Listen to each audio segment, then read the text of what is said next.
계시록 변론 중거 네 번째 시간입니다. 오늘은 계시록 1장 4절부터 이제는 통해서 셈의 하나님에 대해서 그리스도의 완전 역사에 대해서 일곱 별과 일곱 영에 대해서 또 일곱 금석대에 대해서 변론해 보도록 하겠습니다. 1장 4절입니다. 요한은 아시아에 있는 일곱 개의 편지하노니 이제도 계시고 전에도 계시고 장자로 오시리와 또 고조 앞에 있는 일곱 영과. 여기에 보면 요한은 사도 요한께서는 이제는 아시아에 있는 일곱 개의 편지한다 그랬습니다. 그래서 여기서는 아시아가 중요한 의미가 있습니다. 성경은 아시아를 중심으로 썼다는 사실을 여러분이 아셔야 됩니다. 그래 정확히 이해할 수가 있거든요. 왜 그러느냐? 그것은 요한을 통해서 하나님은 누구의 하나님이라고 그랬습니까? 셈의 하나님이라고 그랬습니다. 그래서 창세기 9장 26절 27절에 보면 셈의 하나님 요한을 찬송하리로다. 가나안은 셈의 종이 되고 하나님의 야벳을 창대케 하사 셈의 장막에 거하게 하시고 가나안은 그의 종이 되게 하시기를 원하노라 하였더라. 여기 이제 노아를 하나님이 신과 같이 들어쓴 것이 된 것이죠. 노아가 이때 축복과 저주가 지금 4,500년 정도 이렇게 흘러오고 있죠. 이 말씀 그대로 응용하는 겁니다. 그래서 셈의 하나님이기 때문에 이제는 하나님의 역사는 어떻게 했어요? 지금까지는 극서적인 육적 이스라엘 백성 중에서 이제 육적 이스라엘 백성을 통하여 하나님의 언약의 말씀을 드리고 하나님의 구원 섭리를 이루어왔습니다. 그런데 인간 정말에는 극동인 이제는 동방 땅끝 해돋는 라인 항국을 통하여 하나님의 역사가 진행된다는 사실을 아셔야 됩니다. 이게 바로 셈의 하나님이 역사하시는 것을 알려준 것이죠. 그 내용은 이제 마태복음 21장 19절에서 모아나무 저주를 통하여 육적 이스라엘 백성들이 이제는 예수는 십자가에 못 박음으로 하나님의 일을 할 수 없는 나라가 될 것을 예수님이 마태복음 21장 33절에서 46절까지 또 자세히 포도원 비를 통해서 설명을 해 주셨죠. 그래서 포도원 밖에서 그 농부의 아들을 죽이는 일을 했기 때문에 너희는 나라는 뺏긴다 그랬죠. 또 포도원도 다른 나라에 다시 세준다 그랬죠. 여기 바로 뭐냐? 이게 영적 이스라엘인 이제는 한국이 말세의 선주가 될 것을 말씀한 거거든요. 그래서 건축자의 버린 돌이 이제는 모퉁이에 머리띠이 되었다 이랬는데 이건 초림적으로 오신 예수님을 육적 이스라엘 백성들이 버렸으므로 심판주 되는 역사는 다른 백성인데 그것이 바로 한국이다 이 말입니다. 그걸 다시 이제 쭉 설명을 하시다가 마태복음 24장 33절 34절에 보시면 또 뭘 했습니까? 무화과나무 비율을 너희가 알라 그랬죠. 가지가 나고 잎이 연해지면 때가 가까운 줄 알고 머리를 들라 그랬죠. 여기 이제는 정한 때가 돼서 이스라엘 백성들이 회복되고 또 한국이 사명국가로 건설되는 것을 뜻했습니다. 그래서 1948년 5월 10일이 육적 이스라엘 백성들이 이제는 나라 없는 서름에서 1900년 가까이 나라가 없었죠. 그래서 나라를 세우게 되고 3개월 후에 1948년 8월 10일에 한국이 건립이 됐는데 그때 어떻게 됐다고요? 한일 사명이 옮겨왔다 이 말입니다. 그때부터 인간 종말이고 하나님이 본격적인 계속 시대가 진행된 것을 알려준 것이죠. 그런 걸 통해서 7개의 편지는 이유는 뭡니까? 제레미를 영접할 신앙 노선과 표준을 알려주기 위해서 이제는 하나님은 이거 지금 요한을 통해 7개를 통해서 주님께서 말씀하시죠. 그래서 7개를 통하여 제레미를 영접할 신앙 노선과 교회는 어떤 교회냐 그걸 알려준 거거든요. 그런데 여기 보니까 이제 그 보좌 앞에 7영이라고 그랬죠. 이제 7영을 하나님의 영을 완전한 영이신데 7영인데 이것도 이제 은혜 시대 7영과 말세 때 7영이 틀립니다.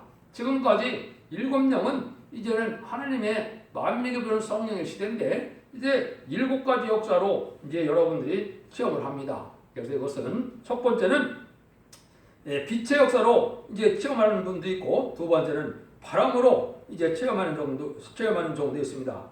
그 사도행전 2장절에 나오죠. 그 강권적인 역사를 뜻하는데 또 불로 이제는 체험하는 사람도 있거든요. 마태복음 3장 11절에 이제 소멸하는다는 뜻으로 말씀을 했거든요. 네 번째는 소리, 이거는 결동을 뜻하는데 이것도 사도행전 2장 2장에서 그런 일이 있었죠.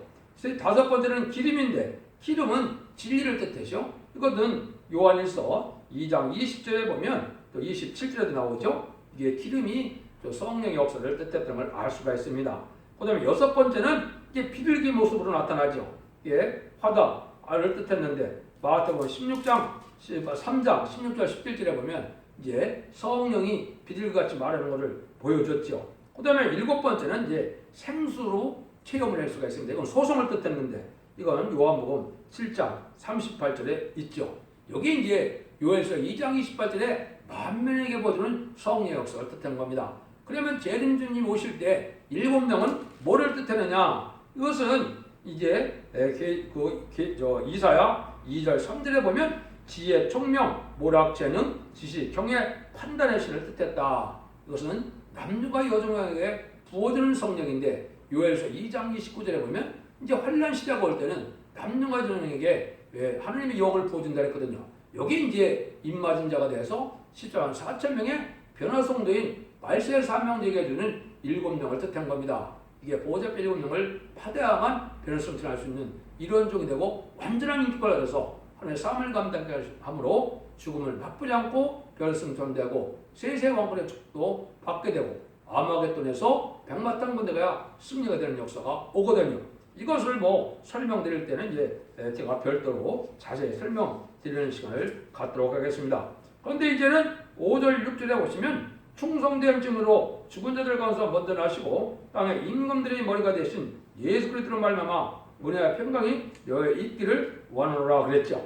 여기서 이제 먼저 주님에 대해서 우리가 정확히 알아야 됩니다. 그래서 주님은 완전 역사를 하시는 분으로 이 땅에 오셨는데 완전 역사를 하시려면 어떤 과정을 통해서 완전 역사를 하냐? 본인이 먼저 충성과 증인된 자가 됐다 이 말이죠. 이거는 죽기까지 하나님 앞에 순종함으로 이제 만왕의 왕권을 받은 걸 뜻했습니다. 그 자격이 없다면 구세주의 자격이 없는 것이죠. 천상천에 만왕의 왕의 자격을 받으신 분이 바로 예수님이다. 그래서 충성과 진실로 하나님의 끝까지 죽기까지 순종했기 때문에 만왕의 왕이 됐다면 우리도 어떻게 분봉왕이 되겠습니까? 우리도 충성과 진실을 다해야 되거든요. 우리에게 충성과 진실은 뭘까요? 우리가 십자가 못 박고 죽어야 됩니까? 그건 아니죠. 우리가 죽음을 아끼지 않고 하나님의 재림들을 영접하기 위하여 말씀 증거로 하여 목숨을 아끼지 않기까지 우리가 심수했을 때 순교자 동무가 돼서 왕권을 준다고 이렇게 예언을 하셨거든요.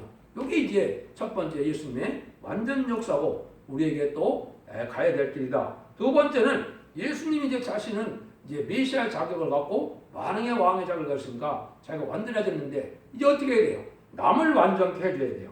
남을 완전케 하는 것은 뭘 뜻했습니까? 이제는 예수님은 성신을 보내주셔서 예수 그리스도의 버리고 있는 자에게 중생을 시켜서 하나님의 백성 삼는 일을 한 거거든요. 이게 성신이 없으면 인간이 완전해질 수가 없습니다. 그래서 이제 자범죄를 해결시켜줌으로 만민의 성령을 부어줌으로 하나님의 백성을 삼는 일이 있었죠. 여기 이제 남을 완전케 하는 역사다 이 말입니다. 그래서 우리도 이제는 남을 완전케 하는 일이 또 있어야 되겠죠. 우리는 지금 뭡니까? 지금 복음을 받은 자는 남에게 전도를 해서 중생받게 하는 것이 이것이 남을 완전케 하는 것이죠. 그런데 이제 환란 시대는 그거 갖고 완전한 것이 아닙니다. 이게 어떻게 되냐? 환란 시대 완전한 것은 변호성대의 인격을 갖춰야 되는데 변호성대의 인격이 되는 것은 입맞은 자가 되어서 7명을 받아야만 완전한 인격이 되는 겁니다. 그것은 이제 입맞은 자 14만 4천 명의 변호성들을 일으키는 일을 말씀했거든요. 그 일을 앞으로 해야 우리가 예수님처럼 완전한 자가 되고 예수님의 대행자가 돼서 예수님의 일을 또 하는 일이 되는 겁니다. 그러면 이제 사람들을 완전케 했으면 하나님은 또 뭡니까? 완전한 성대 나라를 이루는 데 세상을 또 완전케 하는 역사를 할 수 있어야 되거든요. 그게 뭡니까? 세상을 완전케 한다? 완전한 성대 나라가 이룬다. 이건 뭡니까? 마귀의 세력을 완전히 멸망시켜서 마귀가 없는 세상을 만드는 일이거든요. 이게 이제는 예수님이 이제는 지금까지는 피로 사서 만민에게 보일 성령으로 피로 사서 하나님께 드렸다. 이 말이 이제 계시록 5장 9절에 얘기를 했죠. 이건 뭡니까? 예수님이 대제사장의 사함을 감당한 것을 뜻했죠. 많은 족속과 나라와 방언과 백성 중에 하나님의 사람들을 피로 사서 하나님께 드렸다. 이게 지금 대제사장의 사명입니다. 그럼 이제 말세의 사명자는 어떻게 세상을 완전케 할까요?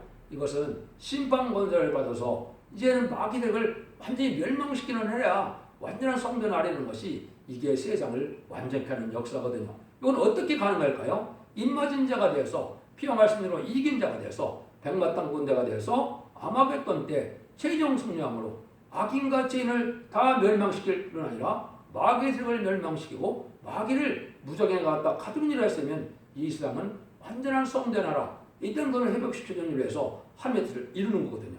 여기에 바로 예수님이 못다한 삶을 감당하는 것이 말세의 사명자가 하는 일이다. 이런 일들을 하시려고 지금 계시를 우리에게 주신 겁니다. 그래서 여러분들이 그걸 잘 알아야 되는데 그러기 위해서 하느님이 우리를 그런 삶을 감당하기 완전한 역사를 삶을 감당하기 위해서 예수님은 여기서 뭐라 그랬느냐 6절에 보면 그 아버지 하느님을 위하여 우리를 나라와 제사장으로 삼으신다 그랬어요.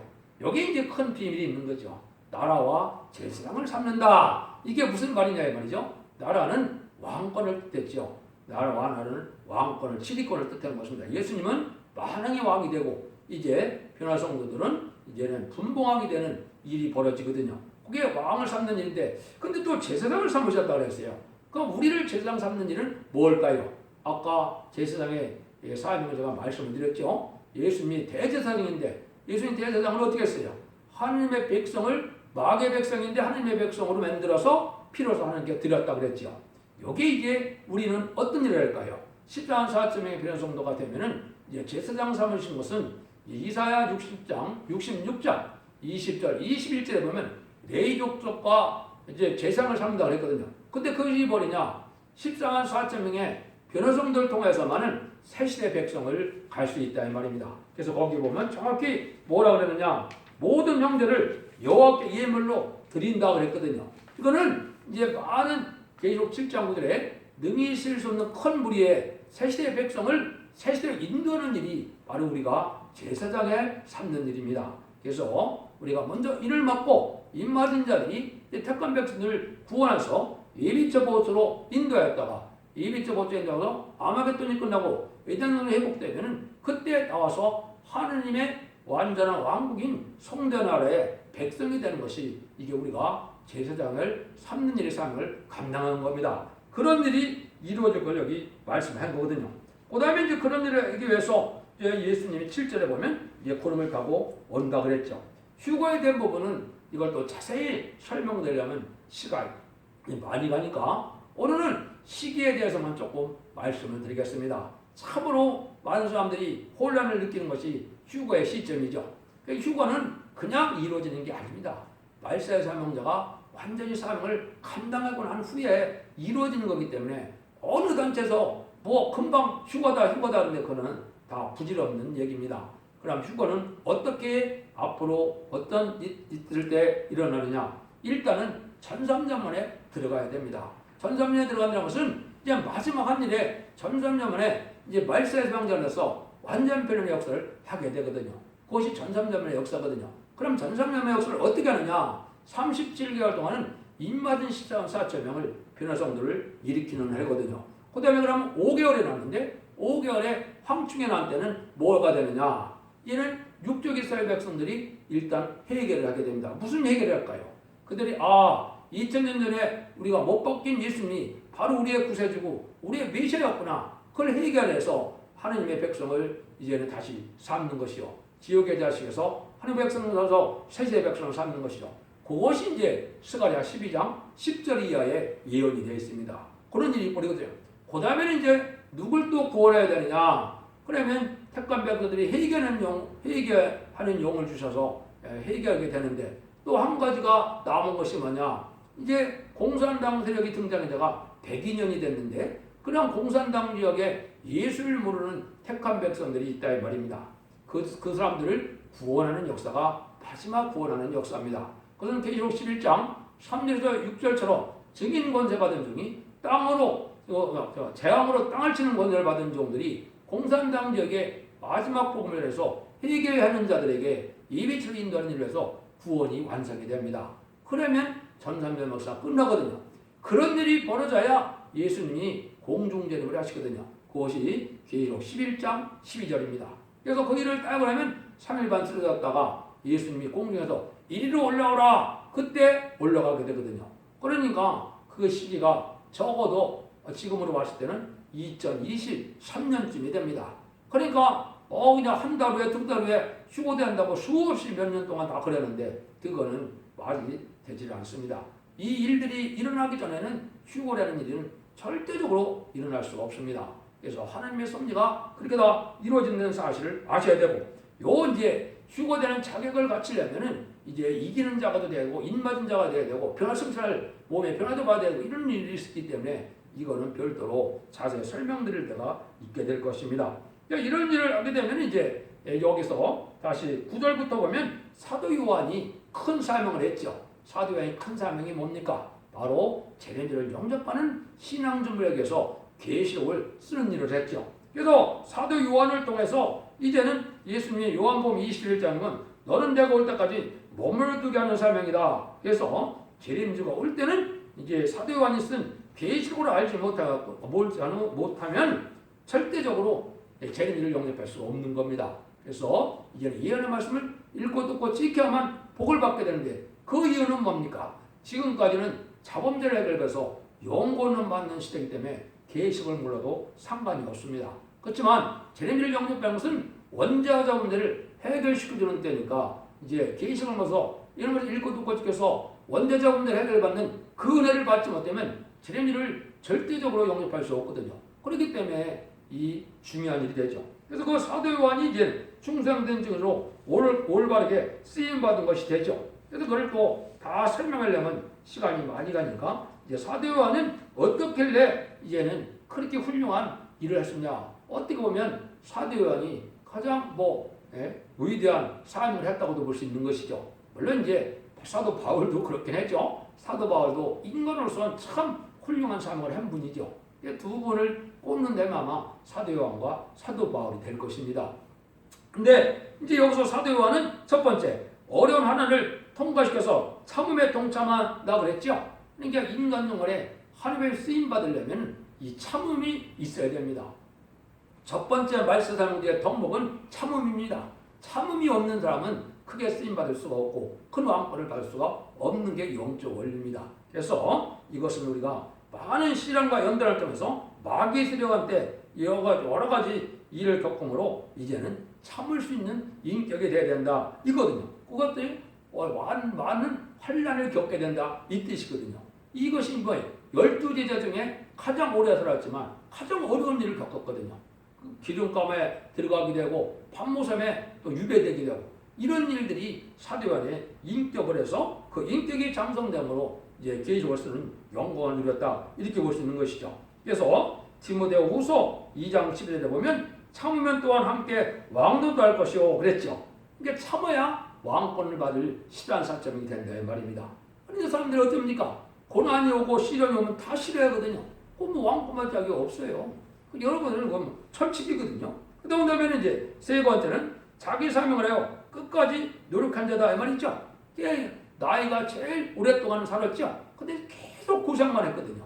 이거는 말세 사명자는 극도로 시련과 연단이 크거든요. 그래서 쓴 시련을 다 겪어서 이제 하나님 앞에 인정받는 이런 인격인데 그럴 때도 사명에는 충성한 짓을 다하는 이런 것이 인정을 받아야 이제 사도 요한처럼 쓰임 받게 되고 왕권을 받게 되는 것이죠.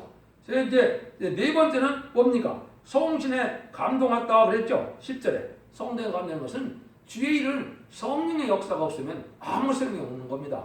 구름대같이 사람이 많이 몰리고 화려한 성령이 되고 성령의 역사가 없으면 기독교하고는 상관이 없는 겁니다. 그러니까 지금까지는 만민에게 부여는 성령으로 중생받는 역사가 1차적으로 일어나 하나님의 백성이 되는 것이고 인간 영혼은 7명의 완전 역사에서 완전 개조편의 성결의 역사가 있어서 몸에 오는 편을 받지 않으면 예수님을 영접할 그런 신앙 준비는 절대적으로 불가능한 겁니다. 그래서 원죄와 자본죄를 해결시켜주는 성령의 아주 충만한 이런 자들이 돼야 재림의 주를 영접할 수 있다는 사실을 우리에게 알려주는 거죠. 다섯 번째는 이제 밤물한 섬이 있었다 그랬죠. 이건 참으로 지금이야 밤물한 섬이 이제 관광지가 돼서 각광을 받지만 이 시절에는 뭡니까? 무인도이고 그냥 뱀만 드글드글한 그런 곳이죠. 이거는 쓸쓸한 많은 끝까지 시련과 연단을 이렇게 받을 걸 얘기한 거죠. 이게 밤머리가 영적으로는 지금 그런 고독한 길을 가는 게 말세사 문제의 길입니다. 인간에게 이제 도움받을 수도 없고 또 하느님만을 바라봐야 되고 많은 뭐 죽을 고비가라 그럴까요? 뭐라 할까요? 그러한 시련을 많이 겪어야 이 밤물하는 썸에 같은 요한과 같은 인격이 되거든요. 그러니까 이 시대에 그런 인격을 갖춘 자를 들어쓴다는 사실을 우리가 알아야 됩니다. 그런 뭐예요?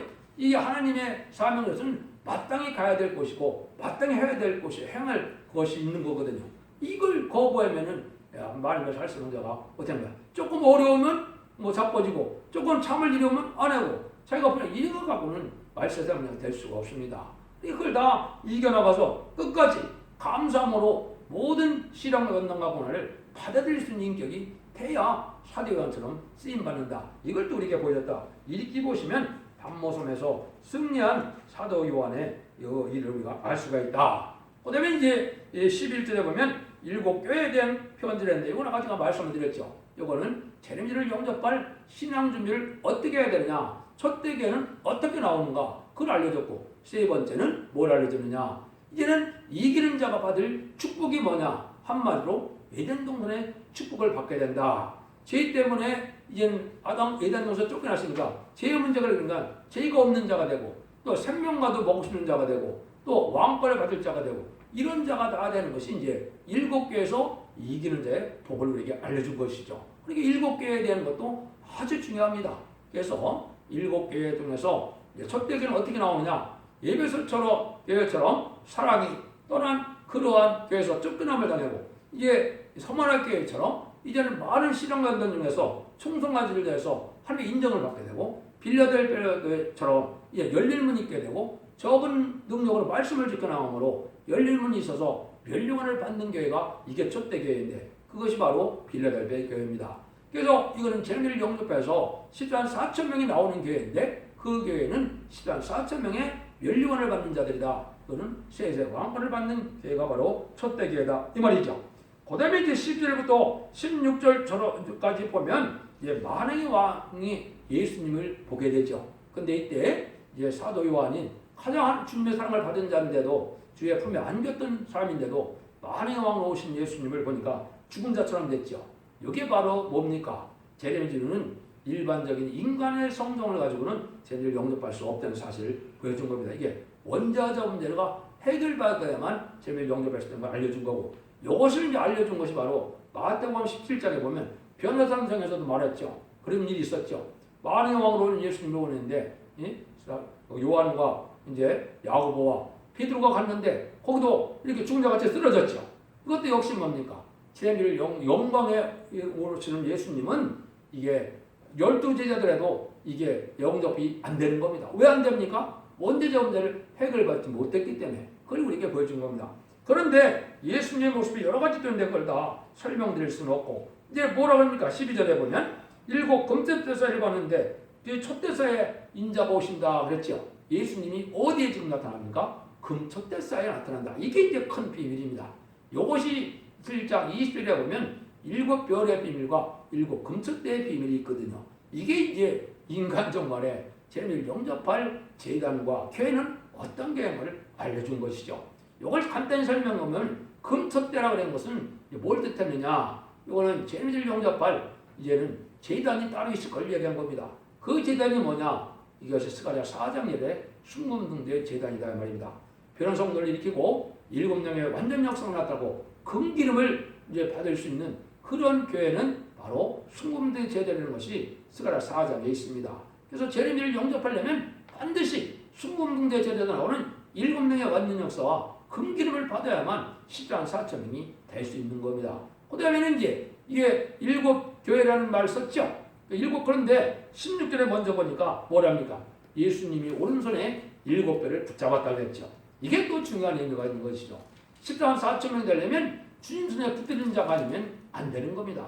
그래서 7은 완전 숫자인데 별은 7별이라고 했지만 실제는 별 몇 개일까요? 실제는 14만 4천 개입니다.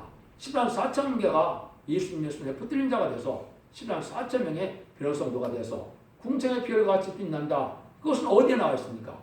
그 다니엘서 12장 3절이거든요. 이게 최종적으로 주의 손에 붙들린 자가 돼서 변화성천에서 변화성도가 돼서 왕권을 축복을 받은 것을 궁창의 별같이 영원히 빛난다. 이렇게 한 거거든요. 그러면 이제 14만 4천에 들어가지 못한 종들은 어떻게 되는가요? 그거는 계시록 6장 13절에 얘는 5개월 황초에 나왔다부터 마귀의 패를 당하게 되죠.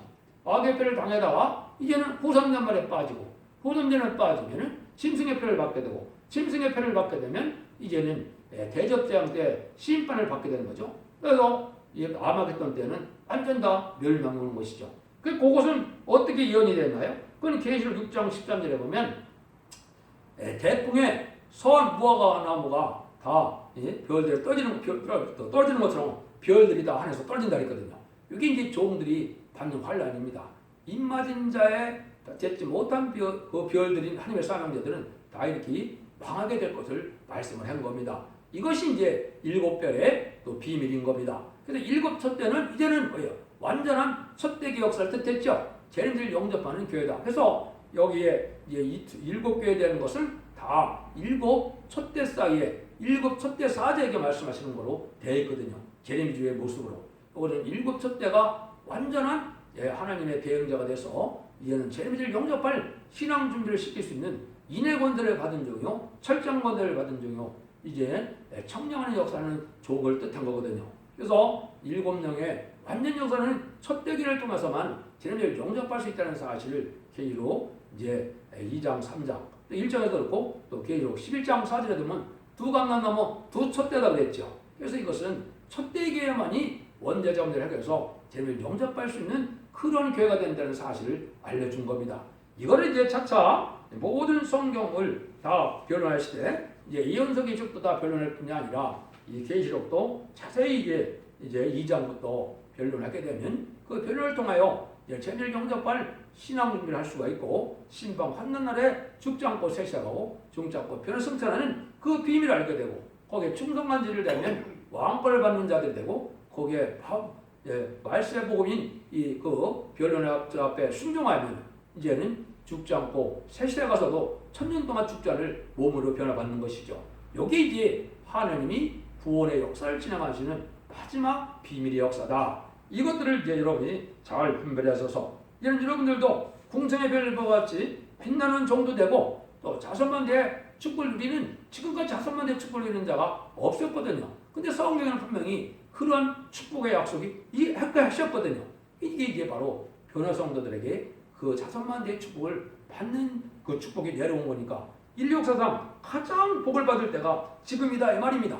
그래서 그것을 이제 앞으로 7교회, 7인 7납발, 7대접의 비밀을 알게 되면 시기와 때와 모든 일을 다 알게 되는 겁니다. 그 비밀을 차차 밝히는 것이고 이 첫대계에서 이 완전 변론은 것은 유일하게 첫대계에서만 나오는 거고 계시록을 하나님이 인정받을 수 있는 계시록 해석도도 역시 첫대계에는 없는 겁니다. 전 세계 3,000가지가 넘는 계시록 해석서가 있다고 하는데 그건 다 맞을 리가 없지요. 그건 하나님의 택한 사명자가 아니기 때문에 그렇습니다.